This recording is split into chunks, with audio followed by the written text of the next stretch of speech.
नमस्कार, स्वागत है आपका 8 बजे की खबरों में। मैं हूं दीपक डोभाल। शुरुआत हेडलाइंस के साथ। दिल्ली में सम विषम फॉर्मूले को मिला जनता का साथ। मुख्यमंत्री समेत कई नेताओं ने लिया कारपूलिंग का सहारा। नियम नहीं मानने पर कई लोगों के कटे चालान। निचले स्तर के पदों पर इंटरव्यू खत्म। राजनीतिक दलों ने किया स्वागत। ट्रेड यूनियनों ने कहा कॉन्ट्रैक्ट की जगह दी जाए पक्की नौकरियां। कीर्ति आजाद ने दिया पार्टी के नोटिस का जवाब। कहा निलंबन गलत, सबूतों के तौर पर भेजी 4 सीडी। कांग्रेस ने की भ्रष्टाचार के खिलाफ कार्रवाई की मांग। सेंसर बोर्ड के पुनर्गठन की तैयारी। श्याम बेनेगल बने पैनल के अध्यक्ष। बोर्ड अध्यक्ष पहलाज नेहलानी के फैसलों की हुई थी आलोचना। और जम्मू कश्मीर के रामबन में दर्दनाक हादसा। आग से 10 लोगों की मौत, 4 घायल। शॉर्ट सर्किट की वजह से हुआ हादसा।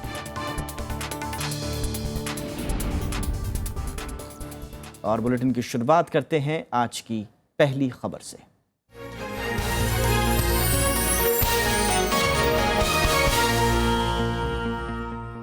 केंद्र सरकार ने ग्रुप सी और डी के लिए सरकारी नौकरियों की चाह रखने वालों को नए साल का तोहफा दिया है। आज से ग्रुप सी और डी की नौकरियों के लिए इंटरव्यू खत्म हो गया है। प्रधानमंत्री नरेंद्र मोदी की पहल के बाद यह फैसला किया गया, लेकिन विपक्षी दल कांग्रेस सहित ट्रेड यूनियनों ने घटती नौकरियों और कॉन्ट्रैक्ट भर्तियों पर भी चिंता जताई है। 1 जनवरी 2016 आपको नववर्ष की सौगात है कि अब श्रेणी 3 और 4 में इंटरव्यू नहीं किया जाएगा। प्रधानमंत्री नरेंद्र मोदी ने 15 अगस्त को जो ऐलान किया था उसे अमली जामा पहना दिया गया है। 1 जनवरी से अब केंद्र सरकार की नौकरियों के ग्रुप सी और डी के पदों के लिए इंटरव्यू की प्रथा खत्म हो गई है। प्रधानमंत्री नरेंद्र मोदी के मुताबिक इससे भ्रष्टाचार रुकेगा। आप भी सभी राज्य सरकारें ये इंटरव्यू का परंपरा खत्म कीजिए और मेरिट के आधार पर नौजवानों को रोजगार दीजिए। हालांकि सरकार की इस पहल का कुछ दलों ने जहां स्वागत किया है, तो वहीं घटती सरकारी नौकरियों पर भी चिंता जताई गई है। कांग्रेस के साथ साथ कई ट्रेड यूनियनों ने कहा है कि सरकार पक्की नौकरी की बजाय निचले पदों के लिए कॉन्ट्रैक्ट भर्ती पर जोर दे रही है, जो कि गलत है। अगर सरकार ने ये ऐलान किया होता कि हम इतनी जॉब क्रिएट कर रहे हैं तो ज्यादा अच्छा होता। मैं समझता हूं कि इंटरव्यू हो या ना हो, जब जॉब ही नहीं है तो इंटरव्यू हो या ना हो, इससे क्या फर्क पड़ रहा है। सरकार तो नई भर्ती तो बिल्कुल कर ही नहीं रही, और आज ये स्थिति आ रही है कि सारे के सारे सरकार के काम चलाने के लिए ठेकेदारी सिस्टम पे ये डेटा ऑपरेटर्स और फिक्स कॉन्ट्रैक्ट पे ये आदमी रखे जा रहे हैं। ये फैसला केंद्र सरकार के सभी मंत्रालयों और सार्वजनिक क्षेत्र के उपक्रमों पर लागू होगा। कार्मिक और प्रशिक्षण विभाग इस बारे में आदेश जारी कर चुका है। अब केवल समूह ए और बी के राजपत्रित पदों के लिए ही इंटरव्यू होगा। हालांकि कार्मिक विभाग के आदेश के मुताबिक मंत्रालय नियुक्ति प्रक्रिया में अपने हिसाब से शारीरिक या कौशल टेस्ट को बनाए रख सकते हैं। प्रणव गोस्वामी, राज्यसभा टीवी। और इस खबर पर तफसील से बातचीत के लिए हमारे साथ इस वक्त स्टूडियो में मौजूद हैं वरिष्ठ पत्रकार राहुल देव सर। बहुत बहुत स्वागत है सर आपका। आपके पास मैं आऊँ इससे पहले हम चलेंगे हमारे संवाददाता प्रणव गोस्वामी के पास, उनका रुख करते हैं। प्रणव, विपक्ष का काफ़ी रिएक्शन भी आया है इसमें। विपक्ष कह रहा है कि आप पहले नौकरियां बढ़ाइए, और दूसरे तरह के रिएक्शंस भी आए हैं। क्या विपक्ष के रिएक्शन के बाद सरकार ने रिस्पॉन्ड किया है, सरकार के मंत्रियों ने या बीजेपी ने? देखिए, जहाँ तक सरकार की बात है तो वो इस पूरे कदम को एक तरह से बहुत बड़ा कदम मान रही है और इसका श्रेय भी लेना चाहती है। और सरकार का जो इसके पीछे जो दलील है वो ये है कि ये एक कदम जो भ्रष्टाचार है उसके खिलाफ जंग लड़ने में एक बहुत मदद मिलेगी, क्योंकि इस तरह के आरोप लगते रहे हैं कि जो इंटरव्यू है उसमें कई बार भाई भतीजावाद हावी हो जाता है, उसमें फेवर करने की गुंजाइश रहती है किसी भी जो कैंडिडेट है उसको। तो उसको देखते हुए एक श्रेय सरकार ले रही है, और साथ में जो बीजेपी है वो भी इसके बारे में ये पूरा दावा कर रही है कि एक बहुत बड़ा एक क्रांतिकारी कदम है, और साथ ही साथ सभी राज्यों को भी इसमें आगे पहल करनी चाहिए और वहाँ भी ये व्यवस्था होनी चाहिए। इस तरह की बातें हुई है। लेकिन जो विपक्ष का तर्क है वो अपनी जगह जायज़ है, क्योंकि बीते कुछ सालों में जिस तरह से एक तरह से कॉन्ट्रैक्ट पर जो भर्तियां हैं उसकी एक जो परंपरा रही है, तो कम नौकरियों की जो एक बात उठाई गई है ट्रेड यूनियन की तरफ से या दूसरे विपक्षी दलों की तरफ से, वो भी जायज़ नज़र आती है। शुक्रिया प्रणव इस तमाम जानकारी के लिए। और रुख करेंगे हमारे साथ स्टूडियो में मौजूद वरिष्ठ पत्रकार राहुल देव का। सर, ये कितना फिजिबल लग रहा है आपको मौजूदा माहौल में, और विपक्ष के और ख़ासकर जो ट्रेड यूनियन की जो शंकाएं हैं, उनकी जो आशंकाएं हैं, उनको कितना आप मजबूत मानते हैं? देखिए, दोनों तरह की नौकरियां हमेशा रहती हैं। अभी ये बात सही है कि ठेके वाली नौकरियों की संख्या बढ़ रही है, लेकिन ऐसा नहीं है कि जो स्थायी नौकरियां हैं सरकारी वो बिल्कुल ख़त्म हो गई हैं। और चूँकि सरकार के काम का विस्तार ही हो रहा है, कम तो हो नहीं रहा है, चाहे ई गवर्नेंस की कितनी भी बात हो जाए, इसलिए नौकरियां रहेंगी ज़रूर, नई नौकरियों का निर्माण भी होता रहेगा। तो उसके लिए, उस लिहाज से ये बहुत स्वागत योग्य कदम है जी। और एक छोटी छोटी नौकरियों के लिए भी हमारे नौजवानों को जिस तरह भागदौड़ करनी पड़ती थी, रिश्वत के खिलानी पड़ती थी या जान पहचान ढूंढनी पड़ती थी, अब अगर उससे मुक्ति मिल जाती है और उनको अपनी योग्यता के आधार पर सीधे बिना किसी सिफारिश और रिश्वत के अगर नौकरी मिल जाती है, तो ये बहुत बड़ा अपने आप में क्रांतिकारी कदम है, मैं समझता हूँ। जी जी जी। हालांकि प्रधानमंत्री ने अक्टूबर में जो घोषणा की थी उसमें उन्होंने BCD तीनों संवर्गों के नौकरियों की बात की थी, लेकिन अभी तो COD के लिए वो भी चलिए ठीक है। तो कुछ लाख ही सही, लेकिन अगर सही नौजवानों को नौकरियों में बिना ये सब किए सीधे पहुंचने का मौका मिलता है, तो इसका स्वागत ही होना चाहिए।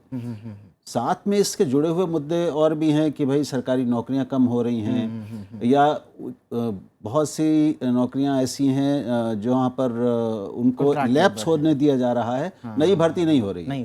तो ये जुड़े हुए मुद्दे हैं और इस तरह की जटिलताएं किसी भी चीज़ में होती हैं। केंद्रीय सरकार, आपको लगता है सर कि आउटसोर्सिंग का जो मुद्दा है सरकारी नौकरियों में या कॉन्ट्रैक्चुअल का जो मामला है, ये कहीं ना कहीं इससे जुड़ा हुआ ही मुद्दा है? नहीं, ये सब जुड़े हुए हैं। देखिए, अलग अलग तरह के काम हैं, उनके लिए अलग अलग तरह की नौकरियां और सेवा शर्तों के साथ एम्प्लॉयमेंट के तरीके खोजे जा रहे हैं। और ये बात सही है कि ठेके वाली नौकरियां बढ़ी हैं, सरकार भी आउटसोर्सिंग करने लगी है। उसके भी कई पक्ष हैं, पैसे की बचत होती है, समस्याओं से बचत होती है। तो इन सब के बीच में एक नई चीज़ ये निकली है, तो मैं समझता हूँ इसका स्वागत करें। अभी हमें इसके ब्यौरे मिलना बाकी है। अब ये कार्मिक विभाग का काम है कि वो देश को बताए कि भाई ये जो नई योजना है, नई घोषणा इतनी बड़ी की है, ये दरअसल कैसे काम करेगी। तो हाँ, मुझे याद है क्योंकि उत्तराखंड में भुवनचंद खंडूड़ी ने एक प्रयोग किया था ये, तो बिना लेकिन साक्षात्कार के जी मतलब लाखों करोड़ों की संख्या में युवक दुनिया भर, देश भर में केंद्रीय सरकार की नौकरियों के लिए आवेदन करते हैं। तो अब बिना साक्षात्कार के उनके चयन की प्रक्रिया क्या होगी, अंतिम चयन किस तरह कैसे होगा? एक ठीक है कि आपने लिखित परीक्षा कर ली है, उससे एक शॉर्ट लिस्टिंग हो गई, लेकिन उसके बाद का जो अंतिम चरण होता है तो बिल्कुल सही काम के लिए सही व्यक्ति का चुनाव हो और वो भी बिना साक्षात्कार के, तो ये प्रक्रिया काम कैसे करेगी, ये जानकारी अभी मिलना हमें बाकी है। नहीं, वो शायद उसमें कहीं मैं पढ़ रहा था कि इसमें मेरिट बेस्ड ज़्यादा चीज़ें अब आ मेरिट जाएंगी। बेस्ड भी है, तो लेकिन अब ऑनलाइन ही अगर आप करेंगे तो ऑनलाइन मेरिट की कैसे जांच करेंगे? तो एक व्यवस्था बनानी पड़ेगी ना। क्या वो व्यवस्था बन गई है? क्या कार्मिक विभाग ने उसको सार्वजनिक कर दिया है? क्या सब लोगों को समझ में आ गया है कि व्यवस्था क्या होगी? तो मैं समझता हूँ कि अभी इसका ब्यौरा सामने आना बाकी है। फिलहाल एक सैद्धांतिक घोषणा के रूप में इसका स्वागत ही होना चाहिए। सर, मैं जो आपका जिक्र कर रहा था बीच में, भुवनचंद खंडूड़ी ने उत्तराखंड में भी इस तरह का एक प्रयोग किया था। हाँ। लेकिन राजनीतिक कारणों से देखिए कि जैसे ही वहाँ पर बीजेपी का शासन गया, कांग्रेस का आया, वो खत्म कर दिया गया। यानी कि साक्षात्कार नहीं होगा, इस प्रणाली को ही खत्म कर दिया गया। दोबारा साक्षात्कार वहाँ पर शुरू हो चुका है। आपको लगता है ये जो इस तरह के मुद्दे होते हैं, जो खासकर जो प्रशासनिक रिफॉर्म्स से जुड़े हुए होते हैं, या उसमें कहीं ना कहीं राजनीति की आशंका? देखिए, राजनीति हमारे देश में ऐसा कौन सा क्षेत्र है जहाँ पे नहीं होती, इसलिए ये उम्मीद करना कि कहीं राजनीति नहीं होगी, ये तो उम्मीद ही छोड़ देनी चाहिए हमको। लेकिन अभी केंद्र सरकार में तो ये काम हो गया, प्रधानमंत्री ने घोषणा कर दी, तो अब केंद्रीय जो नौकरियां होती हैं, और केंद्र सरकार लगभग 1 करोड़ नौकरियां उसके पाले में आती हैं, तो उनमें तो ये प्रक्रिया अब चालू हो जाएगी। उन्होंने राज्य सरकारों से भी ये अपील की है कि वो अभी अपने अपने राज्यों में करें। उन्होंने उत्तर प्रदेश की सरकार से विशेष तौर पे अपील की, क्योंकि वो खुद वहाँ के सांसद हैं। तो अब हम उम्मीद करें कि उत्तराखंड में भी ये प्रक्रिया शुरू होगी, जहां पहले एक बार हो चुकी है, उत्तर प्रदेश में होगी, और बाकी राज्य सरकारें भी अब इसको अपनाकर अपने अपने स्तर पर इसको लागू करेंगी। अब ये उम्मीद ही की जा सकती है। जी जी जी। और फिलहाल स्वागत योग्य तो कदम है ही, जैसा विपक्ष बता रहा है। निश्चित रूप से जो हर युवक मैं समझता हूँ इसका स्वागत करेगा जो सरकारी नौकरी पाना चाहता है, और ज़्यादातर संख्या हमारे देश में खास तौर पे उस वर्ग में ये नवयुवकों की ऐसी ही है जो सरकारी नौकरी पाना बशर्ते उन पदों पर सरकारी भर्तियां निकलें, ठेके की व्यवस्था ना हो, आउटसोर्सिंग ना हो, ये भी शर्तें रखना। लेकिन अगर आउटसोर्सिंग भी होती है जो सरकारी कामों के लिए है, तो सरकारी आउटसोर्सिंग की भी एक बेहतर प्रक्रिया हो सकती है ना, जिसमें योग्यता को। मुझे लगता है ये बहस जो है दूसरी दिशा में चली जाएगी, क्योंकि उसमें कई चीजें जुड़ी हुई हैं। उसमें शोषण की बात होती है, उसमें कम वेजेस की बात होती है। बहरहाल बहुत बहुत शुक्रिया सर, वक्त निकालने के लिए, हमसे बात करने के लिए। तो ये थी आज की हमारी पहली खबर। एक छोटे सा ब्रेक के बाद कुछ और खबरें।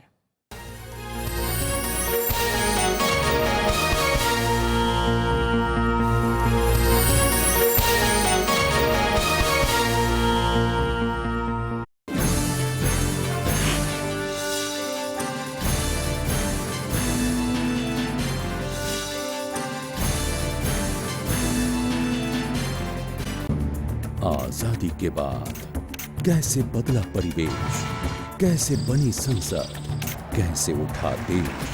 When the world sleeps, India will awake to life and freedom.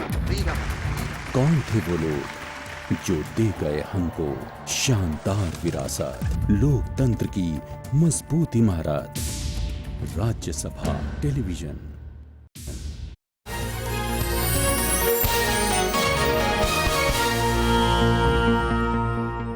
Delhi में आज से 15 दिनों के लिए सम विषम फॉर्मूला लागू हो गया। पहले दिन सड़कों पर इसका खासा असर भी देखने को मिला। शुक्रवार होने की वजह से सड़कों पर विषम नंबर की गाड़ियां सड़कों पर दिखाई दी। दिल्ली के मुख्यमंत्री अरविंद केजरीवाल ने पहले दिन जनता और ट्रैफिक पुलिस के सहयोग पर संतोष जताया है। वहीं नियम का पालन नहीं करने वालों का चालान भी काटा गया। दिल्ली की सड़कों पर शुक्रवार को ज्यादातर विषम नंबर प्लेट वाली गाड़ियां दिखाई पड़ी। सम विषम फॉर्मूला के लागू होते ही जनता ने इसका पालन शुरू कर दिया है। हालांकि इस नियम का पालन नहीं करने वाले का चालान भी कटा। नियमों के पालन के लिए लोगों को फूल देकर समझाया जा रहा है। हर रेड लाइट पर सिविल डिफेंस के वॉलंटियर जनता को जागरूक करते नजर आए। दिल्ली पुलिस ने जनता से सहयोग की अपील की है। मैं जनता से एक बार फिर अपील करूंगा कि आज क्या अगले 15 दिन तक जो है आप हमारी मदद करें। दिल्ली के मुख्यमंत्री अरविंद केजरीवाल, स्वास्थ्य मंत्री सत्येंद्र जैन और परिवहन मंत्री गोपाल राय के साथ कारपूल कर सचिवालय पहुंचे तो पर्यावरण मंत्री इमरान हुसैन ने बैटरी रिक्शा का सहारा लिया। पर्यटन मंत्री कपिल मिश्रा अपने 2 पहिया वाहन से दफ्तर पहुंचे। बीजेपी सांसद विजय गोयल ने भी कुछ इसी तरह से प्रदूषण कम करने की मुहिम का समर्थन किया। दिल्ली के लोगों ने इसको अपना लिया है, ये मूवमेंट बन गया है और I am truly overwhelmed by the response that we have received so far. Delhi के लोग बहुत जबरदस्त लोग हैं। उन्होंने एक बहुत ही इम्पॉसिबल सा काम करके दिखाया है। हालांकि सम विषम फॉर्मूले को लेकर जनता ने दिल्ली सरकार से कुछ सवाल भी पूछे हैं। कॉन्ट्रैक्टर होने के नाते मैं एक ही गाड़ी है मेरे पास जैसे ही है, तो मेरे को सारे में जाना पड़ता है डेली। तो मैं इस गाड़ी को एक दिन छोड़ूंगा, एक दिन नहीं चलाऊंगा, तो मेरी लेबर तो साइडों पे खाली बैठी रहेगी। सम विषम का नियम रविवार को छोड़कर हर दिन सुबह 8 बजे से रात 8 बजे तक लागू होगा। इस नियम के अनुसार सम और विषम नंबर प्लेट की गाड़ियां एक एक दिन छोड़कर चलेंगी। एनसीआर और दूसरे राज्यों से दिल्ली आने वाली सभी निजी कारों पर भी ये नियम लागू होंगे। दिल्ली सरकार की इस मुहिम का लोग खुलकर स्वागत कर रहे हैं, तो विपक्ष भी दबी जबान से इसे स्वीकार कर रहा है। सरकार इसे अब तक सफल करार दे रही है, लेकिन असली परीक्षा तो सोमवार से है, जब छुट्टियों की घुमाई के बाद लोग अपने घरों से बाहर निकलेंगे। कैमरा पर्सन विजय के साथ अनु दीवान, राज्यसभा टीवी, दिल्ली।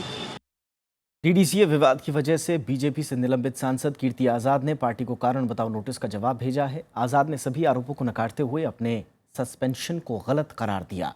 डीडीसीए में घोटाले को लेकर वित्त मंत्री अरुण जेटली पर आरोप लगाने के बाद कीर्ति आजाद को पार्टी से सस्पेंड कर दिया गया था। नोटिस में उन्हें पार्टी से निकालने की चेतावनी भी दी गई है। बीजेपी से निलंबित सांसद कीर्ति आजाद ने नोटिस का जवाब भेज दिया है। 3 पन्ने के जवाब में कीर्ति ने खुद को पार्टी का ईमानदार कार्यकर्ता बताते हुए निलंबन को गलत ठहराया। आजाद ने कहा कि डीडीसीए मामले में जो कुछ भी चल रहा है उसे राजनीतिक चश्मे से न देखा जाए। कीर्ति आजाद ने कहा कि उन्होंने सिर्फ भ्रष्टाचार का मुद्दा उठाया, लेकिन कभी भी किसी का नाम नहीं लिया। कीर्ति आजाद ने संसद सत्र के दौरान डीडीसी का मुद्दा उठाया था, जिसमें अप्रत्यक्ष तौर पर वित्त मंत्री अरुण जेटली पर भी निशाना साधा गया था। उनके इस रुख से बीजेपी जहां बचाव की मुद्रा में आ गई, तो वहीं विपक्षी दलों को सरकार पर हमले का मौका मिल गया था। सत्र खत्म होते ही उन्हें पार्टी से निलंबित कर दिया गया और गुरुवार को भेजे गए कारण बताओ नोटिस से निकालने तक की चेतावनी दी गई थी। उसका जवाब दे के गए हैं। अब उसको आगे देखते हैं, अनुशासन समिति उसको देखेगी और जैसा होगा आगे उसमें निर्णय होगा। ये तो बीजेपी का अंदरूनी मामला है, पर भ्रष्टाचार के बारे में भारतीय जनता पार्टी ने बात करी थी, तो मुद्दे को उनको एड्रेस करना चाहिए, व्यक्ति को नहीं।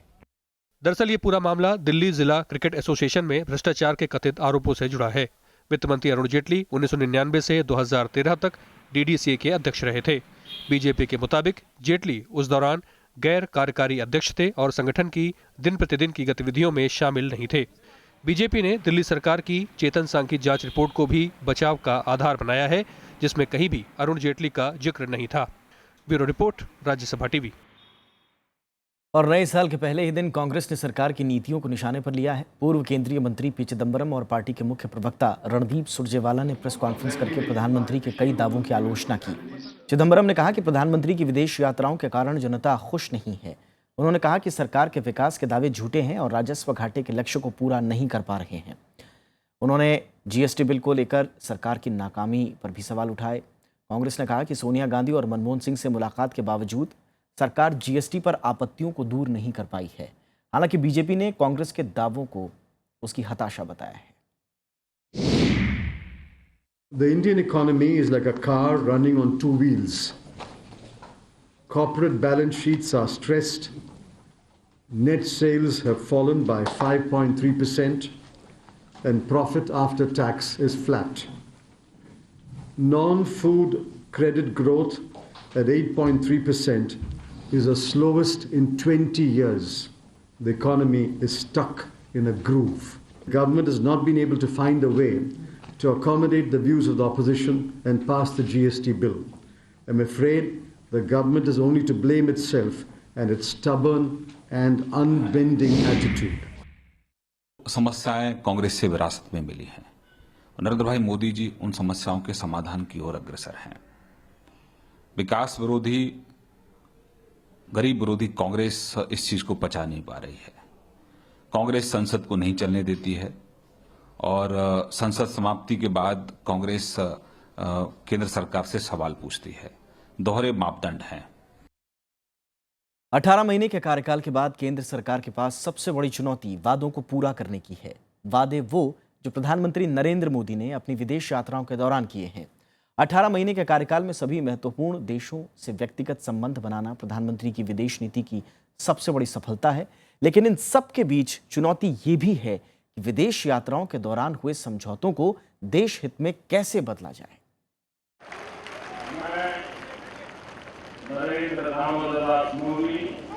शपथ ग्रहण समारोह में प्रधानमंत्री नरेंद्र मोदी ने पड़ोसी देशों के प्रमुखों को बुलाकर अपने कार्यकाल का आगाज किया था। इसके बाद म्यांमार से नजदीकी रिश्ते बनाने की कोशिश हुई, लेकिन मालदीव, म्यांमार और नेपाल में बदली परिस्थितियों ने सरकार के माथे पर चिंता की लकीर खींच दी है। With Maldives, recent events point to a more intensive engagement in future. In respect of Myanmar, we are preparing for a political transition, confident that India's interests are recognized by all parties. Whether the government says that it's the Madhisis doing the blockade and not allowing Indian goods in, or the Nepalese saying that India is doing the blockade, either way, many Nepalese civilians are suffering. Anti-Indianism is rising. NDA के 18 महीने के कार्यकाल में विदेश नीति का ज्यादा ध्यान आर्थिक ढांचे को मजबूत करने पर रहा था, ताकि देश में मेक इन इंडिया को सुनिश्चित कर रोजगार के अवसरों को बढ़ाया जाए। ऐसे में आने वाले दिनों में सरकार के सामने विदेशी कंपनियों को मेक इन इंडिया के तहत भारत में निवेश के लिए राजी करने की भी चुनौती होगी। Spreading the message of easier to do business is one of our major goals. So too is the involvement of CEOs in this effort. The results are already beginning to make themselves felt. सुरक्षा परिषद में सुधार, चीन, पाकिस्तान के साथ सीमा पर शांति के अलावा अमेरिका और रूस के साथ सुरक्षा संबंधों के बीच संतुलन बनाना केंद्र सरकार के लिए काफी बड़ी जिम्मेदारी है। भारत ऐसा करने में सफल होता है तो उसके व्यापारिक और राजनीतिक दोनों पहलू मजबूत होंगे। अब इतना होने के बाद विदेश नीति की सफलता के लिए सबसे ज़्यादा जरूरी है घरेलू स्तर पर शांति और प्रशासनिक तत्परता। इससे न सिर्फ निवेशकों का विश्वास बढ़ेगा बल्कि संयुक्त राष्ट्र में भी एक स्थिर लोकतंत्र के रूप में हमारी अहमियत बढ़ेगी। राज्यसभा टेलीविजन के लिए कैमरा पर्सन शिव कुमार के साथ दिल्ली से अखिलेश सुमन।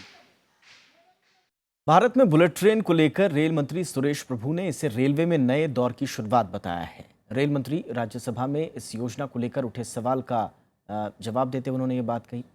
उन्होंने कहा कि मुंबई से अहमदाबाद रूट के लिए बुलेट ट्रेन की अध्ययन रिपोर्ट मंत्रालय के पास पहुंच गई है। भारत में भी बुलेट ट्रेन का सपना जल्द साकार होने की उम्मीद है।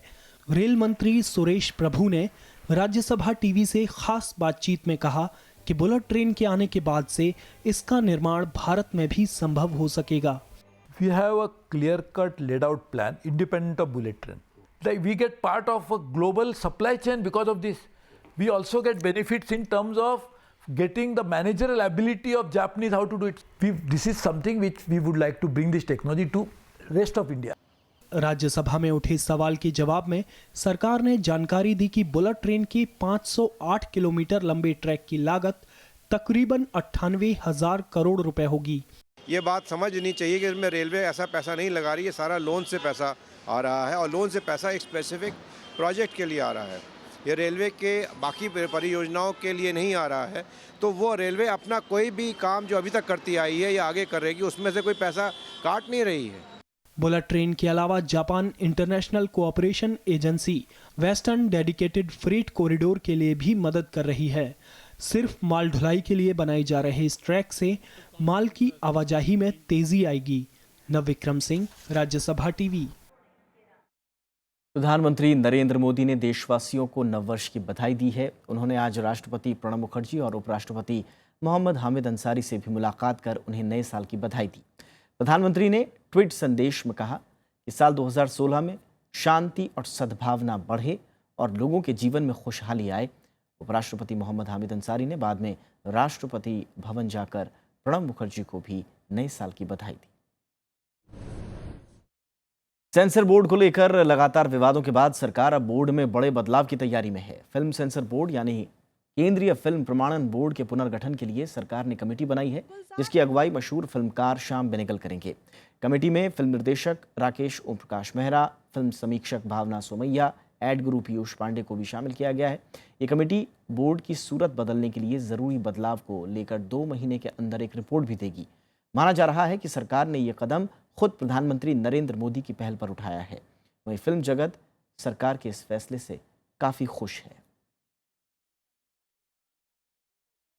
जम्मू कश्मीर में रामबन जिले के चंद्रकोट में आग लगने से 10 लोगों की मौत हो गई। हादसे में 4 लोग घायल भी हुए हैं, जिन्हें इलाज के लिए जिला अस्पताल में भर्ती कराया गया है।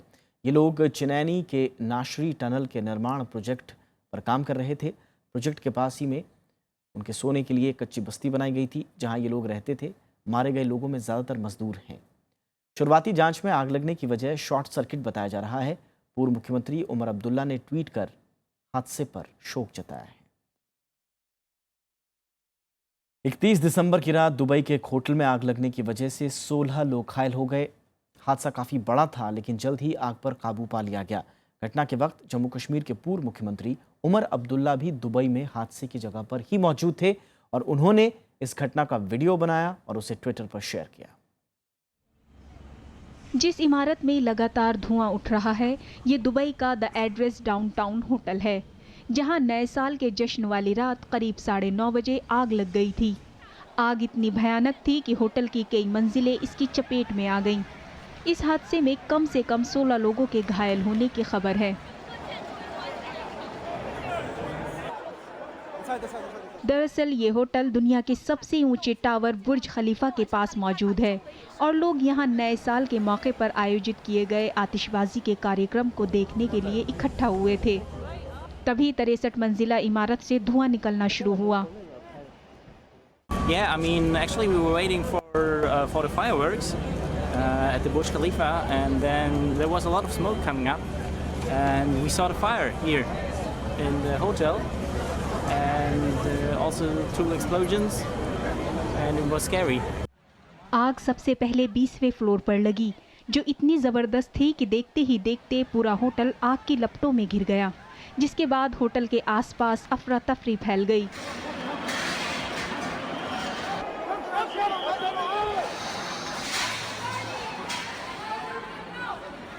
आग बुझाने के लिए फायर ब्रिगेड की 4 गाड़ियों को लगाया गया। होटल प्रबंधन का कहना है कि आग से इमारत के सिर्फ बाहरी हिस्से को नुकसान हुआ है। हालांकि अभी तक आग लगने की असल वजह साफ नहीं हो पाई है। Bureau report, Rajya Sabha TV. Afghanistan की राजधानी काबुल में आज एक कार के जरिए आत्मघाती हमला किया गया, जिसमें कई लोगों के घायल होने की खबर है। अफगान अधिकारियों के मुताबिक काबुल में एक फ्रेंच होटल को निशाना बनाकर हमला किया गया। इस होटल और इस इलाके में विदेशी पर्यटकों की काफ़ी आमद रहती है। हमले के बाद इलाके को सुरक्षा बलों ने चारों ओर से घेर लिया है। तालिबान पर हमले का शक जताया जा रहा है। बीते हफ्ते ही काबुल में एयरपोर्ट के नज़दीक आत्मघाती हमला हुआ था, जिसमें एक व्यक्ति की मौत हुई थी और 33 घायल हो गए थे।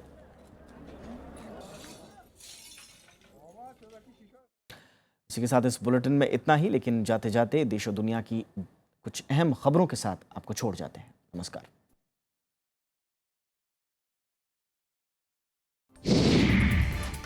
राष्ट्रीय स्वयंसेवक संघ रविवार को पुणे के करीब एक विशाल सम्मेलन का आयोजन करने जा रहा है। इसे आरएसएस के शक्ति प्रदर्शन के तौर पर देखा जा रहा है। कहा जा रहा है कि ये सभा दशक की सबसे बड़ी सभा होगी। हरियाणा की खट्टर सरकार ने IAS अधिकारी अशोक खेमका को प्रधान सचिव के पद पर नियुक्त किया है। 50 वर्षीय खेमका को 22 साल के कार्यकाल में 46 तबादलों का सामना करना पड़ा है। गोरखालैंड के मुद्दे पर 5 जनवरी को दिल्ली में केंद्र सरकार, पश्चिम बंगाल सरकार और गोरखा जनमुक्ति मोर्चा के बीच बैठक होगी, जिसमें गोरखालैंड क्षेत्रीय प्रशासन समझौते के विभिन्न प्रावधानों पर चर्चा की जाएगी। इस समझौते पर 2010 में हस्ताक्षर किए गए थे। हरियाणा के हिसार जिले में भिवानी रोहिलान गांव में पंचायत चुनाव में महिलाओं ने बाजी मारी। चुनाव में सरपंच समेत सभी पंचायत सदस्यीय पदों पर महिलाओं को निर्विरोध चुना गया। पंचायत को घोषणा के मुताबिक सर्वसम्मति से 11 लाख रुपए दिए जाएंगे। स्वामी चक्रपाणी महाराज को अंडरवर्ल्ड से धमकी मिलने का मामला सामने आया है। उनका दावा है कि उन्हें दाऊद इब्राहिम की कार जलाने की वजह से खामियाजा भुगतने की धमकी मिली है। उन्होंने इस मामले की दिल्ली पुलिस और गृह मंत्रालय में शिकायत दर्ज कराई है। तमिलनाडु रेवेन्यू ऑफिशियल एसोसिएशन के सदस्य 7 जनवरी को सामूहिक अवकाश पर रहेंगे। ये कदम सरकार पर दबाव डालने के लिए उठाया जा रहा है। उनकी मांग है कि विभाग में खाली जगहों को जल्दी भरा जाए और तहसीलदारों की तनख्वाह बढ़ाई जाए। राजस्थान के जोधपुर में बस और टैंकर के बीच टक्कर में 5 लोगों की मौत हो गई और 15 लोग गंभीर रूप से घायल हो गए। बस जोधपुर से बालेसर जा रही थी। रास्ते में दोनों वाहन आमने सामने आ गए। टक्कर के बाद बस तेज स्पीड में जाकर एक खंबे से टकराकर पलट गई। गायक अदनान सामी अब भारतीय नागरिक बन गए हैं। केंद्रीय गृह राज्य मंत्री किरण रिजिजू ने उन्हें सर्टिफिकेट दिया। सामी ने अपनी जिंदगी के इस खास लम्हे को ट्विटर पर शेयर करते हुए गृह मंत्रालय का शुक्रिया अदा किया। BCCI के सालाना अवार्ड में विराट कोहली को क्रिकेटर ऑफ द ईयर चुना गया है। इससे पहले कोहली को 2011-12 में ये अवार्ड मिला था। BCCI अवार्ड में सर्वश्रेष्ठ क्रिकेटर को उमरिगर ट्रॉफी से नवाजा जाता है। महिला वर्ग में मिताली राज को सर्वश्रेष्ठ क्रिकेटर चुना गया है। भारत ने मालदीव को 3-2 से हराकर लगातार 10वीं बार दक्षिण एशियाई फुटबॉल महासंघ चैंपियनशिप के फाइनल में जगह बना ली है। फाइनल में भारत का मुकाबला रविवार को अफगानिस्तान से होगा। भारतीय फुटबॉल खिलाड़ी JJ लाल पेखलुआ इस समय फॉर्म में चल रहे हैं।